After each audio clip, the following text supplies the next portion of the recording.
Hi everyone, and welcome back to the channel. Today I'm taking you along on one of the most unforgettable days of our entire South America adventure, our trip to Iguazu Falls. Now this experience actually made it into my top 3 moments of the whole 5-week trip, and trust me, that's saying something. But before we even get there, we had a bit of a situation. So picture this. It's 6 a.m, early pickup from the hotel. We're feeling organised, ready, excited, amazing communication from the tour company, everything running smoothly. But what did both me and David forget? Our passports. Honestly, little Miss Travel Agent over here, we literally had to turn the transport around and race back to the hotel because without them, no crossing borders and no seeing both sides of the falls. So yes, rookie mistake, slightly embarrassing, but also a good reminder. Always double check your essentials when traveling, exclamation mark. Anyway, passports retrieved, dignity slightly dented. We were back on track. So we started on the Brazilian side of Iguazu Falls, and this is where you can get those iconic panoramic views. And when I say panoramic, I mean wow. You really see the scale of the falls here. It's like standing in front of a living postcard. Now, just to explain the difference, Brazilian side are the views and the Argentinian side is the experience. On the Brazilian side, you're mostly walking along paths with viewpoints looking out over the waterfalls. It's less about getting close and more about taking it all in. There is a fair bit of walking and steps, but I have to say, David absolutely smashed it.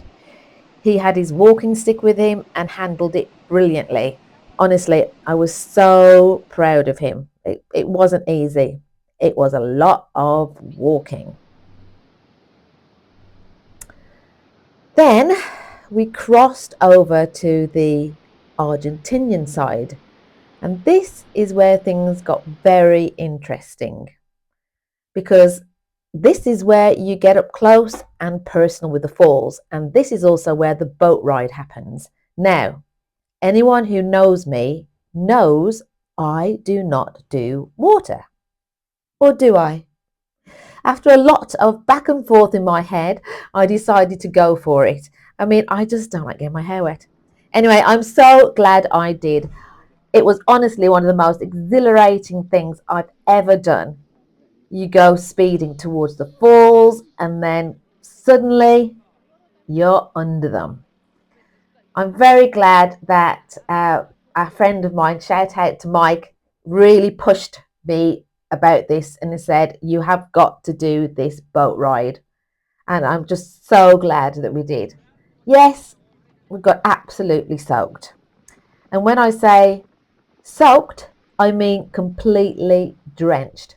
Forget the poncho, it's absolutely pointless. At one point, you do have to hold your breath for a few seconds as the water crashes down, which is a little bit scary, but completely safe. They have very strict safety regulations about who can take part. We wore dry fit clothing and we brought a change of clothes as well, which I definitely recommend. But if you imagine you're in 33-degree heat, you actually dry pretty quickly anyway. So this is the before shot, and here comes the after. It was so exhilarating. I just cannot tell you what it felt like. It is an experience, and as I said, it's the top two. It's the second most fantastic thing that we did there. Woohoo! My goodness, I can feel it now. My goodness. Yeah. All I was thinking about is my makeup's going to run, my makeup's going to run. But everybody had a lot of fun. There was a British couple sat behind us and we had so much fun and laughter with them as well. So anyway, I'm not going to tell you what number one is, not just yet. After all that excitement, it was time to dry off. We hopped on a little train to visit Devil's Throat, or Garganta del Diablo. And wow, this is something else. We get on a little train first of all, and that's about 25 minutes on the train. Oh, it's on And video. then it's about a 20-minute walk along the boardwalk. And yes, it does get quite busy.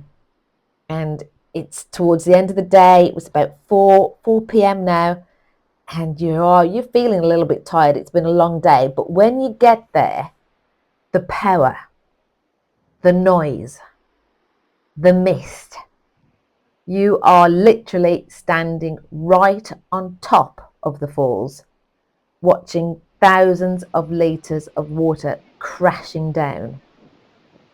I mean, it's raw, it's intense, and it's completely unforgettable. It's so, so worth it. Very crowded. So you have to be patient when you want to take your photos. And to be fair, everybody was patient. There were some nice little corners in the barrier, so, which had the best photos to take. And everybody just waited politely, and everybody had a turn. There was plenty of time to enjoy everything. Yeah. I mean, how much waterfalls can you get in one day? I didn't get bored of it at all.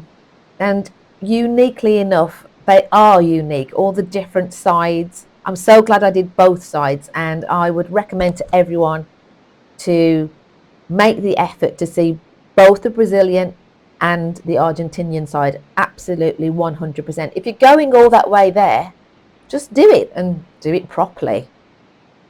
Don't half inch it by just doing one side rather than the other, because it's worth it, totally breathtaking.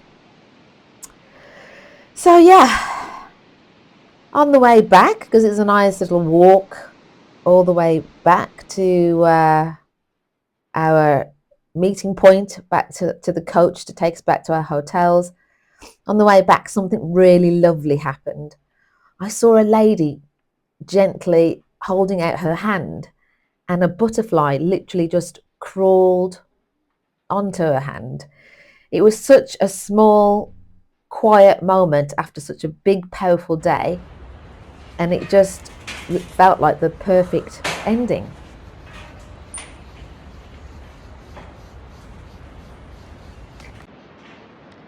Wow, what a day. Whew, it's quieting down now, and I can't tell you, one of the best things, the best advice that we had was to take the boat trip under the falls, and we did, and we got absolutely soaking wet. This is my second change of clothes. It was brilliant. I feel a cool beer coming on. By the end of the day, we were absolutely exhausted, but in the best possible way. I slept very well that night. So thank you so much for watching, and if you enjoyed this, there's more to come, because next up we've got Machu Picchu and Rainbow Mountain, and trust me, you might be surprised by that one. Don't forget to like or share, and see you in the next video.